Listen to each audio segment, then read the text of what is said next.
Hello, my internet friends. I want to show you how to create a log, a program log with a package called Logr.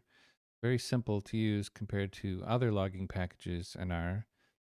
In a most minimal case, all you need to do is load the library, the Logr library, put log open at the top of your program, put some things to the log, and then close the log at the end of your program. When you put something, it will send those items to the log. You can send text, you can send data sets, you can send basically any R object. What it'll do is run a print statement on that object and then send the printed output to the log. So it's the same kind of printed output that you would get in the console is what is sent to the log. So let's go see what that did. First thing it did is create a log subfolder here. It does that by default. And then when I open up that log, I get first a header telling me what program ran, who ran it, where they ran it, which packages were loaded, when it ran. I got my hello world. I got some notes telling me the time that statement took to run. There's my data set, and then there's a footer here at the bottom when the thing finally completes. So that was pretty easy. I hardly did anything to get that log. Not too bad at all. Let's go look at another example. This is an important example because capturing errors and warnings are a sort of key activity of a log. And if I intentionally create some warnings and errors in this log and then run it, let's see what happens. See, the first thing that happened was I got my log, and I see in that log is that warning, and then the hello world, because the warning didn't stop execution. The error did stop execution. It shows the trace back and then finishes out the log. And then the other thing it did was create this message file. You can see there that this X1 log doesn't have a message file, but X2 does. So what's in there? Well, that is just the errors and warnings. If you wanted to see those sort of separated from the rest of the log, that is in here.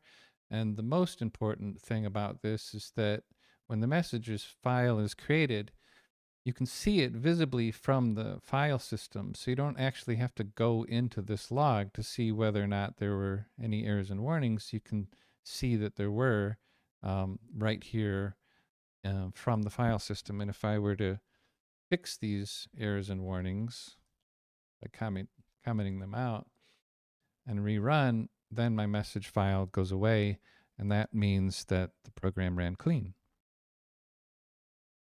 Now, in these examples here, we're sort of intentionally putting things to the log, but there is a feature on this package called autolog that will log things for you. And to turn it on, you just set this option statement here.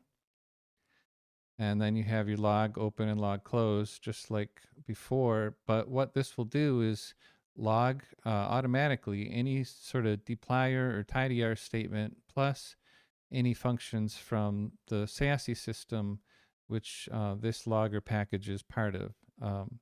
So let's run this, and you can see I get log3 here, same thing, but now my dplyr statements are logging themselves. You see it added this dropped 8 variables here. That's from the select function, and this removed 18 rows here is from the filter function. And then if I scroll down, you can see the proc freak here also logged itself, and then the output of the proc freak is here. So this is a pretty great feature in logging packages. It seems to be unique to this particular package, and it can save you a lot of work. You basically didn't have to do anything to log this center section of the program.